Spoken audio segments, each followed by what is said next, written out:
Well, today we're going to be talking about this particular Lincoln Continental Coupe, the full-size Continental, not the Mark IV that was in production during this time. Now, 1976 was getting to be about the end of the run for this particular full-size Continental, as it would only last through the 1979 model year before being discontinued, and the big Lincolns would be downsized for the 1980 model year, and you'd have cars like the Mark VI, for example, that were significantly smaller than the Mark V and the other vehicles that had preceded it. But for 1976, if you bought this Lincoln Continental, it was still large and in charge. And, I would say that the styling was getting a little bit dated and tired at this point. And we'll talk a little bit more as we rotate around to the side of the vehicle about that. But up front, you do have this tremendously large grille that also kind of spills out into this cutout underneath the bumper, this bumper center bar, if you will. And the grille kind of resembles, interestingly, what was used on the Mercury Marquis during this time frame. So Lincoln took this cue of a grille. This was a new grille for 1976. It's a one-year-only grille.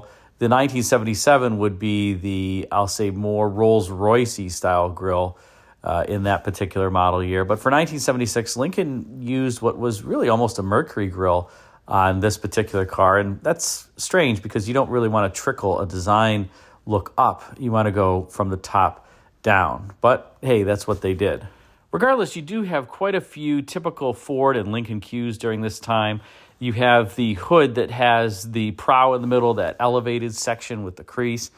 And then you have these very flat fenders with the bright work that trims the top of them.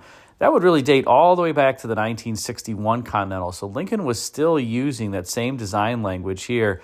And by the way, they would use it pretty similarly even through the town car in the 1980s before that would be redesigned at the end of the decade.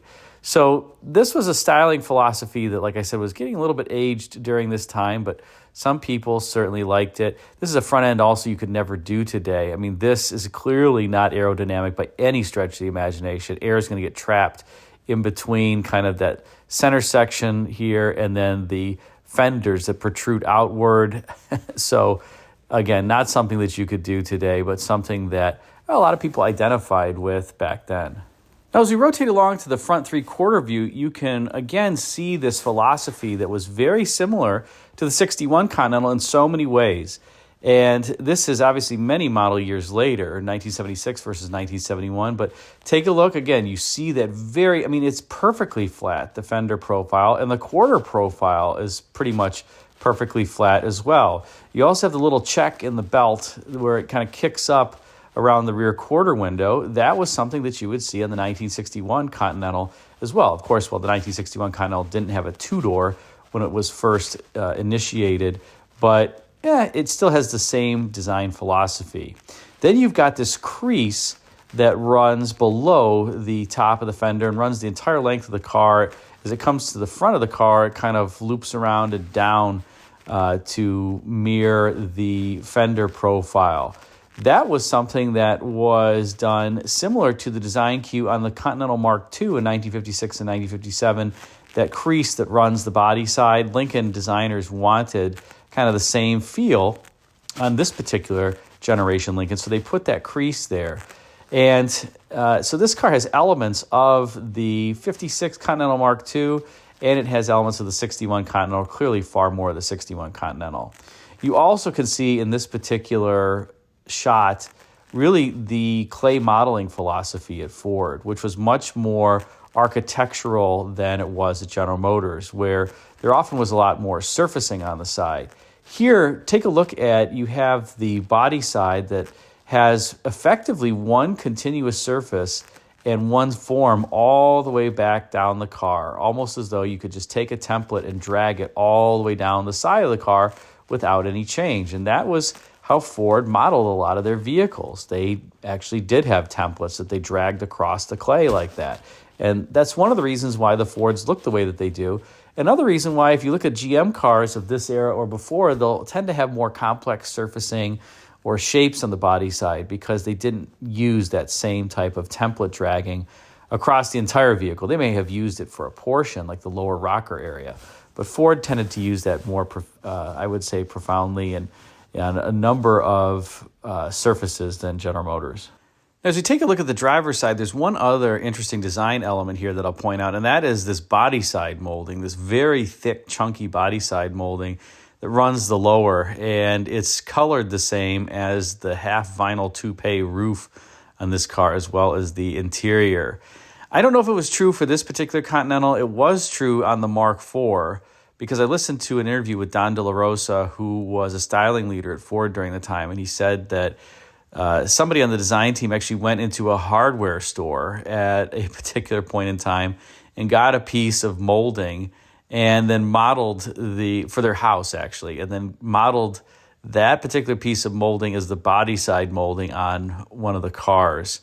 I think specifically on the Mark IV, but you can see here that the designers were really going fat and chunky with this body side molding, and it's not my favorite, I have to say, but oh well. At least you got cornering lights on this particular car. You can see those up front for those of you who love the cornering lights. And you have the mini vent windows on this car as well. Those were optional.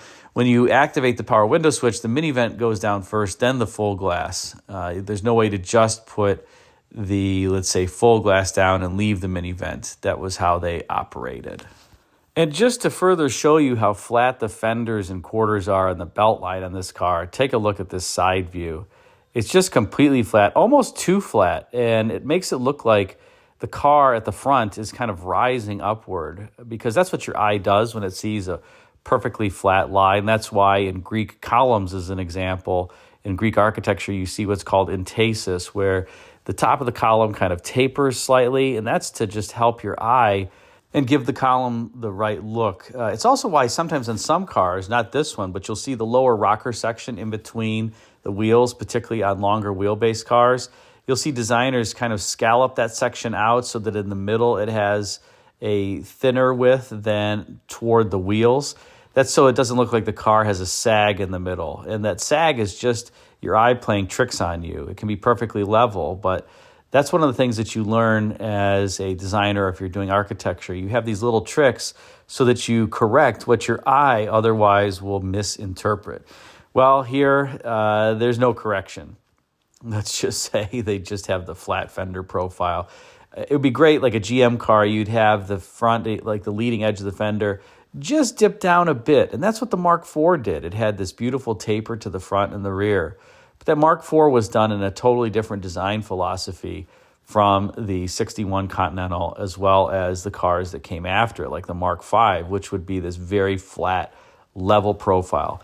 And that's because the Mark IV, when it was designed, was actually something that was not intended to be the Mark IV. It was just off in the corner, a clay model that was under a wrapper, basically. And the head of Ford, Bunky Knudsen, saw it and said he wanted the Mark IV to look exactly like that. It was never intended to be the Mark IV. So a little bit of Lincoln design history for you.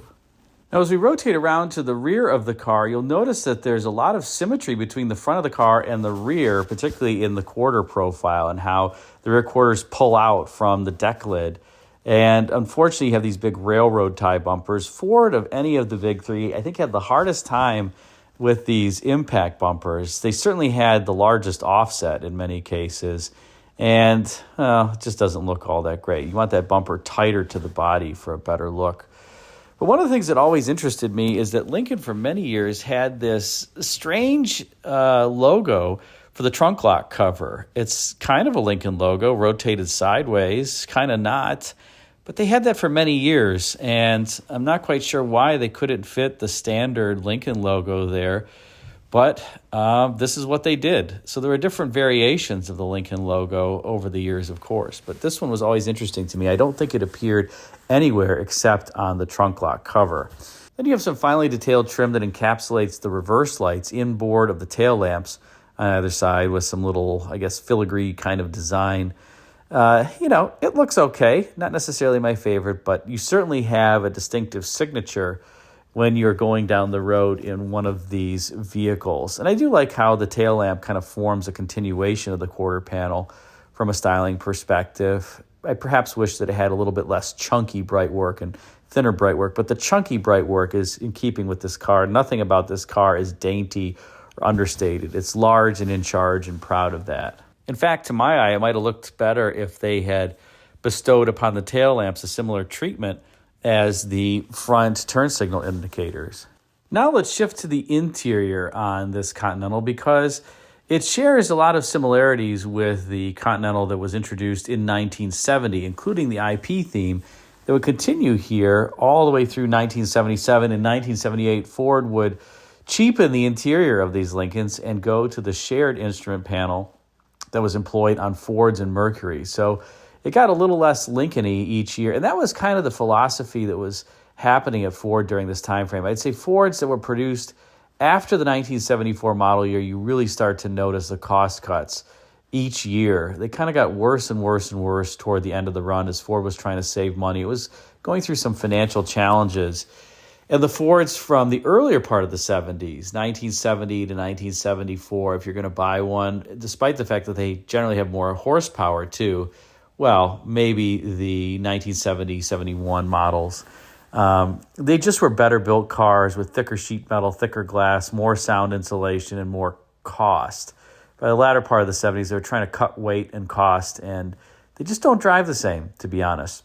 You can see that exemplified here by, notice the bright work on the brake pedal is gone. And that was true in a lot of the Fords of this era, where they took out the bright work on the pedal trim and things just to save some money, along with the other items I mentioned. Now, at least you still did get some comfy seats, and this was a nice place to be. A big glove box, a big cigar, ashtray that was left of the glove box. That's what that big rectangular panel is there, immediately left of the glove box. You did get quite a few gauges in here. No more oil pressure gauge like you had in the earlier Continentals. Instead, that would change into a light. And you had this kind of droopy two-spoke wheel that was employed on pretty much every Ford, which I didn't really care for. I missed the specific steering wheels for each division, but again, Ford was trying to save money by this point. And here you have a close-up of the dash. Notice that to the right of the coolant temperature gauge, you have the chronometer-style clock with the rolling digital numbers. That was in place of the oil pressure gauge. But you do still have this rolling drum-style speedometer that I thought was just a cool look. Now, what you don't get the sense of is when you're sitting in this car, particularly if you haven't driven a car this large in a while, this IP just feels huge.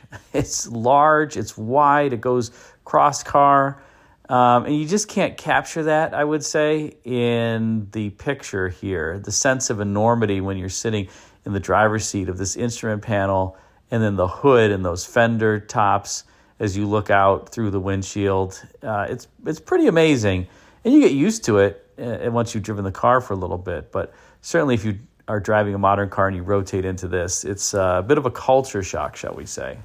And under hood in your 1976 Continental, you got Ford's 460 cubic inch V8. You'd be able to get the 460 under hood through the 1978 model year. In 1979, you could only get the 400 cubic inch V8. This made all of 202 horsepower, but it did make about 350 pound-feet of torque. So it is pretty peppy off the line. You know, if you floor it, it doesn't have all that much more left, but you can certainly accelerate around town just fine, and it feels relatively peppy. You'll also notice the GM-style air conditioning compressor here. These did have GM air conditioning in them. Ooh, the Ford aficionados are going to hate that. And a GM power steering pump as well. So there are some GM components under hood in your 460 Ford. I find the 460s are pretty reliable. The only unfortunate part, like any other Ford of this era, with a 4-barrel carburetor is the Autolite 4-barrel under these. The Autolite, I think it's a 4350 by this point. None of the 4300s, 4350s are really all that great. And one of the things I highly recommend if you want improved reliability is to change out the carburetor. I still operate them on a number of my cars, but where I've changed out the carburetor, I will just tell you, like to a Holly or an Edelbrock, the car runs better with the Holly or the Edelbrock, candidly. So there are some times where something is better than stock, and this is one of the times where I would espouse that philosophy when it comes to carburation on the Fords of this era. Also noticed a couple high C juice cans there mounted to the driver and passenger side fender well. That's obviously to provide a vacuum reserve or a tank of nothing. So you can operate various things like the headlamp actuators after the engine is off. These do have vacuum-operated headlamp motors to move the doors up and down. That is one thing to check if you're going to buy one of these used. Make sure that those don't pop open immediately after turning off the car. Otherwise, you're going to be chasing vacuum leaks and probably replacing the actuators themselves. They often get pinhole leaks just from age and moisture being inside the system. And they're getting hard to find, let's just say. So something to be aware of. And, of course, if they're leaking vacuum, well, the car's not going to run as well. So that's another thing, another reason why you want to check. So what do you think of this 1976 Lincoln Continental? Do you like the styling? Do you not? Put a comment in the comment section and let me know. Thanks again for watching.